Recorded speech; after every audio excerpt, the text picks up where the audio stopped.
Hello दोस्तों, नमस्कार। आप सभी का बहुत बहुत स्वागत है। आज हम लोग हिंदी साहित्य की बात करेंगे। यूपीएससी में जो ऑप्शनल हिंदी मीडियम जो है वो जो ऑप्ट कर सकता है उसके लिए एक बेस्ट सिलेबस के रूप में माना जाता है। आप भी जान रहे हैं कि जो भी बातें हो रही हैं या जो भी टॉपर्स निकल रहे हैं हिंदी माध्यम से, कहीं ना कहीं हिंदी लिटरेचर का या हिंदी साहित्य का बहुत बड़ा एक योगदान है ना। जैसे कि 2021 में अभी आपने देखा जो हाल में रिजल्ट रहे हमारे, चाहे वो रवि सर की बात करें या सुनील सर की बात करें जिनकी 18वीं और 22वीं रैंक आई है, उन्होंने भी हिंदी लिटरेचर लिया हुआ था। और एक बेहतर सिलेबस है यार। देखो, मेरा भी 2023 में एग्ज़ाम है ना। और मैं भी हिंदी लिटरेचर की तैयारी पूरी कर चुका हूँ। अब मैं बस आंसर राइटिंग पे आ रहा हूँ, ठीक है। तो मैं ये चाह रहा था कि यार यूट्यूब पे भी इस टाइप के कुछ लेक्चर्स डाले जाएं और अच्छे से पूरा सिलेबस कवर कराया जाए, जिससे जो स्टूडेंट हैं उससे बेनिफिट हो सके उनको।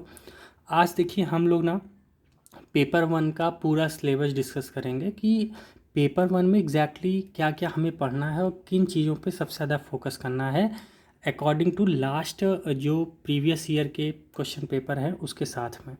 देखिए, मैंने कुछ बना के रखा है, आपके जो स्क्रीन पे आ रहा है। अभी मैं प्रश्न पत्र वन जो है हमारा, उसका भाग 2 डिस्कस करने वाला हूँ कि इसमें हमें क्या क्या चीज़ें पढ़नी है, कैसे हम इंटीग्रेट कर सकते हैं पेपर 2 को। और आप देखेंगे ना कि अगर आप इंटीग्रेट करके पढ़ेंगे तो पेपर वन में ही लगभग 50% पेपर आपका पेपर 2 कवर हो जाता है ना। इंटीग्रेट करके पढ़ना पड़ेगा, वो हम आगे डिस्कस करेंगे। तो चलिए शुरू करते हैं। पेपर जो हमारा प्रश्न पत्र वन है भाग 2 डिस्कस करेंगे, उसके बाद भाग 1 पे आएंगे, ठीक है। चलिए देखिए, सबसे पहले हिंदी साहित्य, और मैंने क्या बताया कि ये बहुत बेहतर सब्जेक्ट है किसके लिए, एस्पिरेंट्स के लिए जो हिंदी माध्यम से हैं और वो जुड़ सकते हैं साथ में यार, है ना। बिल्कुल जुड़िए। और इतना मैं कह रहा हूँ कि जितना पढ़ाया जाएगा यहाँ पे, अगर अच्छे से आप उसको डेली डेली पढ़ ले गए और हमारे साथ आंसर राइटिंग करते गए ना, तो गारंटीड है कि काम बनेगा, है ना। हमें हिंदी ऑप्शनल में अच्छे मार्क्स लाने हैं तो यार मेहनत करनी पड़ेगी। देखिए, सिलेबस बहुत छोटा है, इतना भी छोटा नहीं है कि आप उसे 1 महीने 10 दिन में ख़त्म कर लेंगे। मिनिमम 4 महीने 5 महीने आपको अच्छे से देना पड़ेगा, तब आपको कॉन्फिडेंस आएगा, है ना। उसके बाद 4 महीने अच्छे से आपको आंसर राइटिंग करनी पड़ेगी, तब गारंटी है आप कहीं ना कहीं 250 से लेके 300 जितना भी आप बना सकते हैं बना पाएंगे। 250 तो बना ही लेंगे आप आराम से, है ना। तो इतनी मेहनत करनी ज़रूरी है मेरे दोस्तों। चलिए शुरू करते हैं। पेपर वन पार्ट 2 की बात करेंगे। देखिए, प्रश्न पत्र 1 भाग 2, इसमें देखिए हम ज़्यादातर चीज़ें क्या पढ़ेंगे, हिंदी जो साहित्य है ना उसका इतिहास क्या है हमारा। हम हर चीज़ इतिहास की बात करेंगे कि कहाँ से इसका लेखन प्रक्रिया शुरू हुई, हिंदी साहित्य कैसे शुरुआत हुआ ना, हिंदी में साहित्य कहाँ से लिखे गए। तो उसमें सबसे पहले इतिहास का जो लेखन परंपरा है उसके बारे में थोड़ी बातें डिस्कस की जाएगी। उसके बाद जो दूसरा है आदिकाल। आदिकाल क्यों, देखिए विभाजन बनाए गए थे बहुत सारे, जहाँ पे एक विभाजन ये बनाया गया कि यार कहाँ से शुरुआत किया जाए, हिंदी साहित्य कहाँ से माना जाए कि यहाँ से हिंदी के बारे में हमें कविताएं मिलती हैं, हमें हर चीज़ मिलना शुरू हो रहा है। तो उसी तरह एक आदि काल बनाया गया उस जिसमें हम सिद्धनाथ हैं, सिद्ध हैं, नाथ हैं, इनके साहित्य पढ़ेंगे, जैन काव्य पढ़ेंगे, अमीर खुसरो जो आप हो सकता है नाम इनका सुनो हो, विद्यापति और रासो, रासो साहित्य जैसे पृथ्वीराज रासो है। ऐसे साहित्यों को हम यहाँ पढ़ने वाले हैं जो कि आदिकाल से संबंधित हैं। अब लेखन, इतिहास लेखन जो ऊपर वाला है इसमें क्या पढ़ेंगे, इसमें यही जो काल विभाजन हुए हैं ना, इन्हीं काल विभाजन के बारे में पढ़ेंगे कि इनका काल विभाजन कैसे हुआ, कैसे शुरुआत हुई, है ना। तो उसी काल विभाजन में पहला क्या है, आदिकाल। तो आदिकाल में सिद्ध और नाथ ये अलग अलग संप्रदाय हैं, इनके बारे इन्होंने बारे अपने मतलब साहित्य में क्या क्या बातें लिखी हैं, हिंदी कहाँ तक इनसे जुड़ पाती है। उसी तरह जैन काव्य में क्या क्या आएगा, अमीर खुसरो, विद्यापति, रासो। तो जहाँ इन 4-5 चीज़ों का नाम याद आए ना, तो आपको याद होना चाहिए ये यार कहीं ना कहीं आदिकाल है। इतनी बातें मतलब आपका ना जो सिलेबस होता है वो आपके एकदम खून में बहना चाहिए, ये बात ध्यान रखिएगा। जहाँ भी राशों की बात आए तो आदिकाल, है ना। तब क्या होगा कि यार हम बहुत अच्छे से अपने सिलेबस को समझ पाएंगे। अगली बात आती है भक्ति काल। देखिए, भक्ति काल में मुख्य रूप से 3 टाइप की भक्ति हमें देखने को मिलेगी। एक तो सूफ़ी, दूसरा कृष्ण और तीसरा राम, है ना। राम भक्ति, कृष्ण भक्ति और सूफियों का है जो मुस्लिम समुदाय से बिलोंग करते हैं उनकी भक्ति हम देखेंगे। इसमें मुख्य रूप से हमें क्या पढ़ना है, भक्ति में एक निर्गुण भक्ति होती है, एक सगुण भक्ति होती है। इन दोनों के बारे में हम जब शुरू करेंगे भक्ति काल तो वहाँ बहुत अच्छे से समझेंगे कि इन दोनों में क्या अंतर होता है, सूफ़ी क्या है ना, सूफ़ीवाद क्या है। अब देखिए यहाँ पे क्या है कि ये चीज़ें हमें पेपर 1 में पढ़नी है बस, है ना, इन काव्यों के बारे में, इन भक्तियों के बारे में, इनके प्रासंगिकताओं के बारे में, है ना। लेकिन वहीं पे बात किया जाए कि भक्ति काल में पेपर 2 में ये 5 कवि हैं, ये पेपर 2 की बात है। कौन कौन से हैं? कबीर जी हैं, जायसी जी हैं, सूर जी हैं, तुलसी और बिहारी लाल। ये 5 कवि हैं जिनके बारे में हमें डिटेल में पढ़ना है। लेकिन वैसे जो बिहारी जी हैं ना वो रीति काल से हैं, तो अगर आप यहाँ इनको छोड़ देंगे चल जाएगा, क्योंकि ये मैंने लिखा भले है लेकिन ये रीति काल से संबंधित हैं। वैसे हैं कृष्ण भक्ति धारा से जुड़े, लेकिन रीति काव्य में आएंगे। तो रीति काल जो भक्ति काल के बाद शुरू हुआ है, तो वहाँ पे बिहारी जी की बात है, क्योंकि देखिए मैंने यहाँ भी बिहारी को लिखा हुआ है। मेन रूप से 4 यहाँ पे कवि पढ़ने हैं। पहले कौन पढ़ेंगे? कबीर, जयसी, सूर और तुलसी।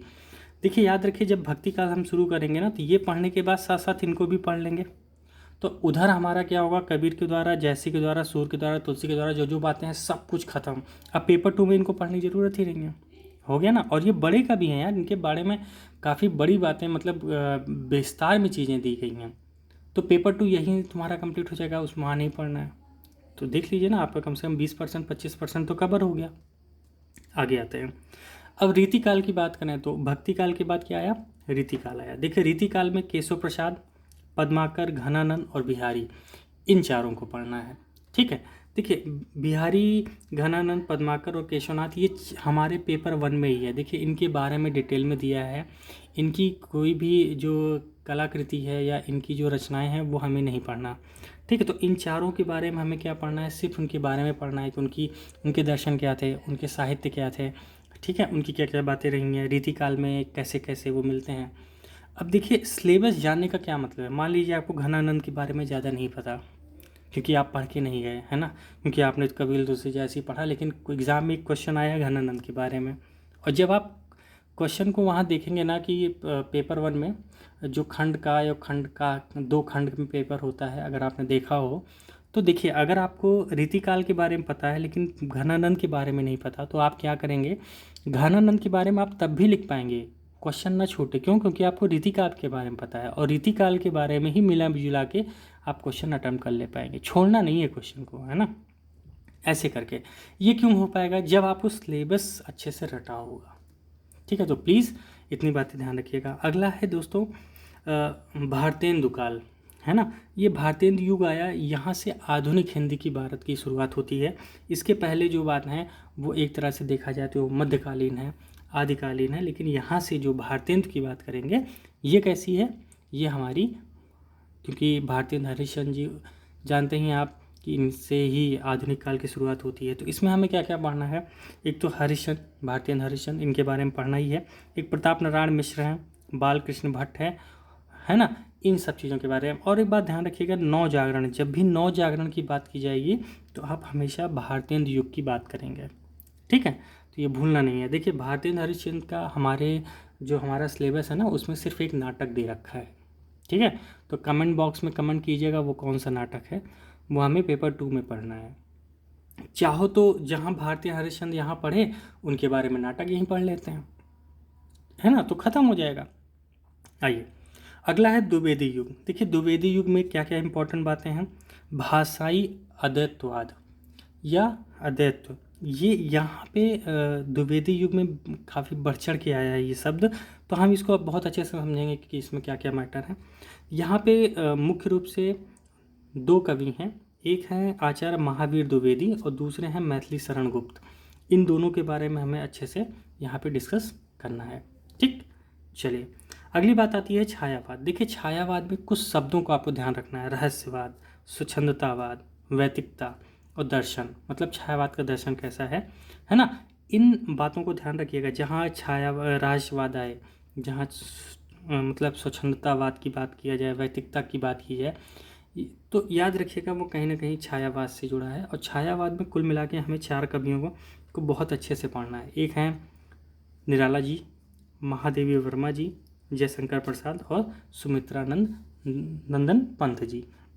देखिए जो पंथ है इनका सिलेबस हमारे पास बहुत छोटा है, बहुत कम मात्रा में इनके बारे में है, लेकिन ये जो है प्रसाद, वर्मा और निराला, इनके बारे में बहुत डिटेल में चीज़ें हमें पढ़नी है। अब इनकी जो निराला जी की जो बातें हैं, जो इनकी रचनाएं हैं, वो हमें पेपर 2 में पढ़ना है। अब यहाँ पे आपने निराला जी को पढ़ा, तुरंत उनकी रचनाएं पढ़ लेंगे तो क्या होगा, पेपर 2 भी इसी के साथ मिल जाएगा। वहीं महादेवी वर्मा जी हैं, महादेवी वर्मा का एक उपन्यास है हमारे पेपर 2 में, उस उपन्यास को यहीं ख़त्म कर लेंगे, उसके बारे में जितने क्वेश्चन आते हैं एग्जाम में देख लिया जाएगा, है ना। तो ऐसे इंटीग्रेटेड पढ़ाई करेंगे यार, तब क्या होगा ना कि आप देखेंगे कि हमारा छायावाद भी बहुत अच्छे से हो जाएगा, और ये जो पेपर 2 में हमें इन कवियों को पढ़ना है डिटेल में, वो हम यहीं कंप्लीट कर लेंगे, ठीक है। उसके बाद देखिए छायावाद के बाद क्या चीज़ें आ रही हैं, एक है प्रगतिवाद। देखिए प्रगतिवाद हमेशा ध्यान रखिएगा मार्क्सवाद, है ना, वो आज के समय की बात करेगा, मार्क्सिस्ट लोग ही होते हैं प्रगतिवाद, जिसमें अज्ञेय जी का नाम सर्वश्रेष्ठ है। हम जब पढ़ेंगे इनके बारे में तो बहुत अच्छे से चर्चा करेंगे। अगली बात देखते हैं प्रयोगवाद, है ना, प्रगतिवाद के बाद ही प्रयोगवाद आता है। थोड़ा सा अंतर है, देखेंगे जब हम पढ़ेंगे तो क्या अंतर है। बस अभी आपको ध्यान क्या रखना है कि ये चीज़ें हमारे पेपर 1 में हैं। देखिए उसके बाद नई कविता, है ना, जैसे कि आप जान रहे हैं कि इस समय ये जो ऊपर का हमने पढ़ा ना, यहाँ पे उपन्यास कहानियाँ बहुत ज़बरदस्त तरीके से आई हैं। यहाँ पे कविताओं का थोड़ा बोलबाला कम हुआ था, लेकिन उसके बाद नई कविता शुरू हुई और यहाँ पे फिर से कविताओं का बात हुई। यहाँ पे 3 बातें ध्यान रखिएगा, एक फैंटेसी शिल्प, विसंगति बोध और लघु मानववाद। ये 3 बातें जब भी याद आए तो आप याद रखिएगा कि ये नई कविता से जुड़ी हुई बातें हैं, ठीक है। तो ये भूलना बिल्कुल नहीं है, ये 3 बातें, लघु मानववाद, विसंगति बोध और फैंटेसी शिल्प, ये किसकी बातें हैं, नई कविता की बातें हैं। अगली बात है दोस्तों जिसका नाम है समकालीन कविता। देखिए समकालीन कविता क्या होती है कि आज के युग में, जैसे देखा जाए कि 1990 से लेके आज तक, जो आज 2022 चल रहा है, इसमें जो भी बातें हैं, जितनी भी कविताएं रचित हो रही हैं, जो नए नए कवि रच रहे हैं, उनको कहते हैं समकालीन कविता, ठीक है। ये तो हमारा सिलेबस था। कुछ और बातें जो हमें बहुत इंपॉर्टेंट है, यहाँ से क्वेश्चन हमेशा बनते हैं। देखिए पॉइंट नंबर था यहाँ पे, कुल मिला के मैंने 7 पार्ट में इसको तोड़ा है। पहला है हिंदी उपन्यास का विकास कैसे हुआ, हिंदी कहानी का विकास, जिसमें हम लोग जानते हैं प्रेमचंद से लेके और कई लोग हैं जिनके बारे में हमें पढ़ना है। उसके बाद नाटक का विकास है ना, उपन्यास, कहानी और नाटक, इन तीनों का विकास कैसे हुआ हिंदी माध्यम में, मतलब हिंदी साहित्य में, उसके बारे में हमें पढ़ना है। उसके बाद है रंगमंच का विकास, क्योंकि आप जानते हैं बहुत सारे नाटक, अगर आप अपने गांव में देखे हो तो नाटक, नौटंकी, ये सब चीज़ें होती हैं, तो वो रंगमंच है, उसका विकास कैसे हुआ। उसके बाद निबंध का विकास कैसे हुआ, आलोचना, समीक्षा, समालोचना, किस चीज़ की, हिंदी साहित्य की आलोचना कैसी की गई। जैसे आपने कोई रचना लिखी तो उस पर कुछ लोग आलोचना करेंगे, कुछ लोग समीक्षा करेंगे, कुछ लोग उसकी समालोचना करेंगे। तो इसमें आचार्य, जानते हैं आचार्य है ना, आचार्य जी को, जो हमारे द्विवेदी जी हैं, इन सब चीज़ों को, शुक्ल जी हैं, ये सब क्या करते हैं, आलोचना वाले लोग हैं। तो इन समालोचना, समीक्षा ये लोग देते हैं, तो इनके बारे में हमें यहाँ पढ़ना है।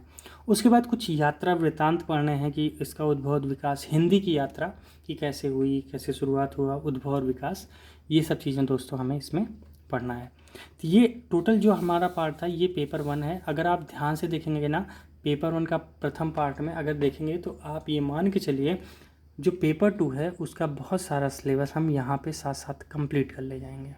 इसीलिए कहा जाता है अगर आप इंटीग्रेट पढ़ाई कर रहे हैं तो जो हिंदी साहित्य का सिलेबस है वो बहुत छोटा है, नहीं तो अगर आप इंटीग्रेटेड पढ़ाई नहीं करेंगे तो बहुत बड़ा सिलेबस लगेगा और कहीं ना कहीं बोझिल हो जाएगा, है ना, बोझिल हो जाएगा। इसीलिए इंटीग्रेटेड पढ़ाई करेंगे तो रिज़ल्ट हमें उम्मीद है बेहतर मिलेगा। चलिए अगली बात करते हैं अब दोस्तों पार्ट 1 की, हिंदी साहित्य के पार्ट 1 की बात करेंगे। पार्ट 1 में देखिए मुख्यतः जो बातें करने वाली हैं ना यार, वो हैं हिंदी भाषा और नागरी लिपि का इतिहास। देखिए नागरी लिपि क्या है, जो आज हम हिंदी का, खा, गा, घा, इंगा लिखते हैं, ये नागरी लिपि है। इसका विकास कैसे हुआ, इसका इतिहास कैसे है, हिंदी भाषा की शुरुआत कैसे हुई, ये सब चीज़ें हम यहाँ पे पूरा पढ़ेंगे। एक तरह से आप कह सकते हैं व्याकरण को लेते हुए अपनी हिंदी की जो आज आधुनिक हिंदी है ना, यहाँ तक पहुँचने का पूरा हमें इतिहास पढ़ना है यहाँ पर, ठीक। उसमें सबसे पहले हम देखेंगे कि मानक हिंदी, उसकी व्याकरणिक संरचना क्या है। जैसे आप जानते हैं संज्ञा, सर्वनाम, है ना, क्रिया विशेषण, ये सब चीज़ें हम यहाँ पे पढ़ेंगे। आगे बात करते हैं कि हिंदी भाषा का विकास, आर्य भाषा कहाँ से शुरू हुई, उसके बाद हिंदी भाषा कहाँ से है। जैसे आर्य भाषा में कुल मिला के 4 स्टेज माने जाते हैं। जैसे सबसे पहला है पाली, दूसरा है प्राकृत, उसके बाद है अपभ्रंश, फिर है अवहट। देखिए यूपीएससी में ना पाली और प्राकृत ये 2 चीज़ें सिलेबस में नहीं हैं, लेकिन यूपी पीसीएस और भी जितने स्टेट पीसीएस वाले एग्ज़ाम हैं वहाँ पे पाली और प्राकृत को भी इंक्लूड किया गया है। तो प्लीज़ कंफ्यूज मत होइएगा, पाली और प्राकृत जो यूपीएससी की तैयारी कर रहे हैं आईएएस लेवल की, उनके पास वो सिलेबस में है ही नहीं, पाली और प्राकृत नहीं है। लेकिन जो हमारा सिलेबस कहाँ से शुरुआत होता है, वो शुरुआत होता है अपभ्रंश से। तो मैंने क्या बताया कि जो आर्य भाषा थी उसमें सबसे पहले कौन आया, पाली आया। आप भी जानते हैं जो बुद्ध जी थे, गौतम बुद्ध जी, भगवान बुद्ध, उन्होंने क्या किया था कि पाली में ही अपनी जितनी बातें कही थी, है ना। तो पाली के बाद क्या आया, प्राकृत, प्राकृत के बाद क्या आया, अपभ्रंश, अपभ्रंश के बाद क्या आया, अवहट। अवहट के बाद जो आज हम हिंदी बोलते हैं, जिसे वहाँ से शुरुआत हो जाती है पुरानी हिंदी, जिसे हम प्रारंभिक हिंदी भी कह सकते हैं। यहाँ से इसकी यार शुरुआत होती है ना, कि जहाँ पे हम कह सकते हैं आज की आधुनिक हिंदी थोड़ी बहुत वहाँ दिखने लगती है ना। तो इसका एक बाकायदा आप देख रहे हो एक विकास बनता हुआ आ रहा है। पहले पाली आया, प्राकृत आया, फिर अपभ्रंश आया, फिर अवहट आया, है ना। इतनी बातें ध्यान रखिएगा। उसके बाद देखिए मध्यकाल में आएंगे, तो मध्यकाल में अवधी, ब्रजभाषा, इनके बारे में डिस्कस करेंगे डिटेल में बहुत बढ़िया से।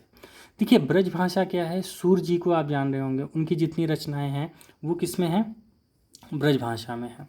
ठीक है, तो वहाँ पे हम देखेंगे कि सूरदास कैसी बातें कर रहे हैं ब्रजभाषा के बारे में। अवधी में जान रहे हैं तुलसी जी आते हैं, तो पूरा जो रामचरितमानस है वो पूरी तरह से अवधी में लिखते हैं। तो अवधी का विकास कैसे हुआ, ब्रजभाषा का कैसे विकास हुआ, ये हम अच्छे से समझेंगे। इन दोनों के बाद जब जानते हैं कि जब भारत में अंग्रेज आए, अंग्रेज के बाद धीरे धीरे हमारे यहाँ खड़ी बोली शुरुआत हुई है और अच्छे से खड़ी बोली बोलनी जाने लगी है। तो खड़ी बोली का यहाँ पे विकास देखेंगे, कैसे शुरुआत हुई, कहाँ कहाँ पूरे भारत में खड़ी बोली बोली गई, कैसे कैसे शुरुआत हुआ, ये सब देखेंगे, उन दोनों में क्या अंतर है ना। और उसके बाद हम ये देखेंगे ध्यान से कि इनमें क्या है टोटली मेन रूप से ना क्या डिफरेंस आ रहा है। बेसिकली बहुत बड़ा डिफरेंस अवधी में, ब्रज में और खड़ी बोली में क्या अंतर आ रहा है। उसी तरह अपभ्रंश, अवहट, पुरानी हिंदी में क्या अंतर है, तीनों का मतलब एक सारणी रूप में हम लोग बनाएंगे और बकायदे एग्जाम में देखेंगे। आप देखेंगे ना तो कभी पूछ लेगा कि अवहट और पुरानी हिंदी में अंतर बताइए, अपभ्रंश और प्रारंभिक हिंदी में अंतर बताइए, है ना। बस सीधा सा और क्या पूछेगा यार, है ना। उसी तरह यहाँ अवधी और ब्रज में पूछ लेगा अंतर, खड़ी बोली अवधी में अंतर पूछ लेगा, ब्रज में अवधी में पूछ लेगा, या ब्रज खड़ी बोली में क्या अंतर पूछ लेगा, है ना। उसके बाद देखिए भाषा क्या होती है, उपभाषा क्या होती है, काव्य भाषा क्या है, बोली क्या है। जैसे आप जानते हैं कि बघेली हिंदी है, दक्षिणी हिंदी है ना। उसके बाद आप भी जानते हैं कई सारे हैं, बुंदेलखंडी है ना। ये सब जितनी हिंदियां हैं, जैसे पश्चिमी हिंदी है, पूर्वी हिंदी है, ये सब चीज़ें हम यहीं पढ़ने वाले हैं। पहले ये चारों टर्म देखेंगे कि भाषा क्या है, उपभाषा क्या होती है, काव्य भाषा क्या है, बोली क्या है। उसके बाद उन इसके पार्ट में हम देखेंगे कि इसको बोली कहते हैं, अच्छा ये काव्य भाषा, ओके ये उपभाषा कहलाती है, ये भाषा कहलाती है। ये चीज़ें हम अच्छे से वहाँ पे डिस्कस करेंगे। आप देख रहे होंगे दक्षिणी हिंदी के बारे में यूपीएससी लगातार क्वेश्चन पूछी है। आप प्रीवियस ईयर क्वेश्चन 2010 से लेकर अभी तक देखेंगे तो आप कम से कम 5 बार तो पाएंगे कि दक्षिणी हिंदी पे क्वेश्चन आया है। ठीक है, तो यहीं से पढ़ना है हमें। चलिए आगे बात करते हैं कि राजभाषा, राष्ट्रभाषा और संपर्क भाषा में क्या अंतर है। अब आपसे एग्जाम में पूछ सकता है यार कि राजभाषा और राष्ट्रभाषा में अंतर स्पष्ट कीजिए। अब पेपर 1 में आ गया और आपको तो कुछ खास आइडिया नहीं है, क्योंकि आज हमेशा हमें लगता है कि जो राजभाषा है वही राष्ट्रभाषा है। तो देखेंगे क्या अंतर है ना। तो बिल्कुल बिल्कुल भी ये नहीं सोचना है कि, देख रहे हैं ना आप सिलेबस बहुत इजी है यूपीएससी में। बस क्या है ना कि कंठस्थ होकर अच्छे से पढ़ना है, उसके बाद खूब सारी आंसर राइटिंग करनी है, रोज डेली 4-5 क्वेश्चन तो लिखने ही है यार, है ना। चलिए अगली बात करते हैं। उसके बाद हिंदी भाषा का मानकीकरण जो आज हम लोग कर रहे हैं ना, उसका एक मानक बनाया गया कि का ऐसे लिखा जाएगा, उसकी मात्रा ऐसी दी जाएगी, है ना। वो जो मानकीकरण किया गया उसे हम यहाँ पढ़ेंगे। हर बार एक सवाल फिक्स होता है मानकीकरण पे। अगली बात आती है देवनागरी लिपि, लिपियों के बारे में हम पढ़ेंगे कि हमारी लिपि का विकास कैसे हुआ। उसके बाद हिंदी भाषा का वैज्ञानिक और तकनीकी विकास कैसे हुआ, कि जैसे कि हम जो हिंदी भाषा है कि उसमें मतलब वैज्ञानिकता कैसे लेकर आया गई, एक साइंटिफिक लैंग्वेज कैसे बनी, है ना। जैसे आप एक लाइन लिखते हैं हिंदी में तो उसमें देखते होंगे कि आप जैसे यहाँ क्या लिखा है, हिंदी भाषा का वैज्ञानिक एवं तकनीकी विकास। अगर विकास को मैं यहाँ डाल दूँ, एवं को यहाँ डाल दूँ, तो क्या ये जो है शब्द कैसा लगेगा, उल्टा लगेगा, पढ़ने में समझ में नहीं। क्यों? क्योंकि ये तकनीक से बनाई गई, एक वैज्ञानिक ढंग दिया गया। तो उसके बारे में हम विकास देखेंगे कि उस पहले कैसा था, अब कैसा हुआ, क्या क्या बदलाव होते हुए आज हमारी हिंदी इतनी बेहतर हो पाई है। अगली बात है दोस्तों, पारिभाषिक शब्दावली की समस्या क्या रही हिंदी भाषा में। भाई जहाँ पे अच्छाइयाँ वहाँ समस्याएं भी तो रहेंगी, तो उन समस्याओं को भी देखेंगे। कुछ अन्य विषय हैं जैसे कि बहुत सारे आंदोलन हुए हैं खड़ी हिंदी को लेके। एक काशी नागरी प्रचारणी सभा है जो हिंदी भाषा पे सुधार के लिए बहुत अच्छा काम कर रही है। लगातार ये लोग कोशिश करते हैं कि हिंदी भाषा में बेहतर सुधार किया जाए, इसको वर्ल्ड एक विश्व दर्जे पर एक लैंग्वेज मतलब भाषा का इसको वो दिया जाए, सम्मान दिया जाए। इन सब मामलों में जो काशी नागरी प्रचारणी सभा है वो काम करती है। उसी तरह भारत में एक केंद्रीय हिंदी निदेशालय है जो हिंदी के सुधार पे काम करता है, लगातार काम कर रहा है। तो इस पे भी देखेंगे कि ये क्या है, क्या काम कर रहा है, इसके बारे में थोड़ा करंट अफेयर्स पे हम देखना पड़ेगा क्योंकि आता है एग्ज़ाम में, है ना। उसके बाद खड़ी बोली के आंदोलन क्या क्या रहे। उसके बाद एक डॉक्टर गिलक्रिस्ट साहब हैं, इनका हिंदी में क्या क्या योगदान रहा है दोस्तों, इसको बहुत अच्छे से हमें करना है। कई बार आप देखे होंगे कि एग्ज़ाम में इन पे क्वेश्चन आए हैं। उसके बाद एक है प्रयोजन मूलक भाषा के रूप में, जैसे कोई प्रयोजन कराया जा रहा है तो हिंदी का उपयोग वहाँ कैसे किया जाए, है ना। तो इसके बारे में भी हमें थोड़ा सा पढ़ना है, भाषा के रूप में हिंदी। बस यही इतना है। इसी को हमें क्या करना है, बहुत डिटेल में दोस्तों करना है, बहुत अच्छे से करना है, एकदम बढ़िया से करना है। ये मान के चलिए पेपर 1 को कंप्लीट करने में इतना मैं मानता हूँ कि 4 महीने का, है ना, 4 महीने का समय तो लग ही जाएगा। तो इतना मोटा मोटा आप मान लीजिए 4 महीना। लेकिन ये एक बात आपसे कहूँ कि 4 महीने अगर आप मेरे साथ सही से लग गए ना, तो आप विश्वास करेंगे कि हिंदी आपकी मजबूत हो जाएगी और यूपीएससी एस्पिरेंट आप एग्ज़ाम देने लायक हो जाएंगे।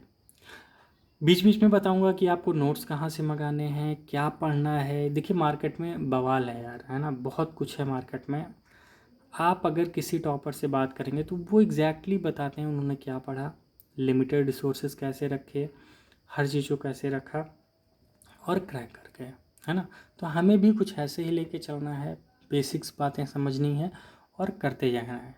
अभी आप क्या कर सकते हैं कि आप पेपर 2 में देख लीजिए कौन कौन सी कहानियाँ हैं हमारे पास, उपन्यास हैं, उन बुक्स को मंगा लीजिए और उनको पढ़ना शुरू कर दीजिए, है ना।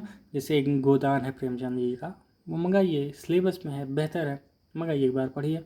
महाभोज है, ठीक है, वो पढ़ लीजिए, ठीक है। तो इस तरह के जो उपन्यास हैं, नाटक हैं, उनको बुला एक बार उनकी फिजिकल कॉपी ज़रूर मंगा लीजिए और उसको पढ़िए, है ना। एक बार पढ़ लेंगे ना तो क्वेश्चंस करने में काफ़ी इजी होगा, है ना।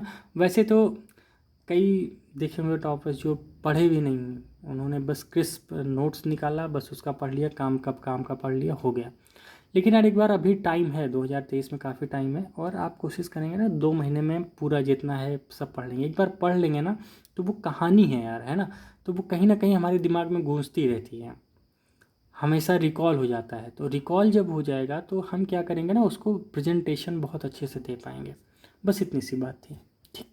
तो प्लीज़ इसको क्या करिएगा, एज इट इज़ अगर आप नोट कर सकें तो इसको नोट कर लीजिएगा, 2-3 बार इसको देखिएगा अच्छे से। जब भी आप हिंदी पढ़ने शुरू करें तो एक बार देख लें कि यार हमने क्या पढ़ना है, कैसे क्या है।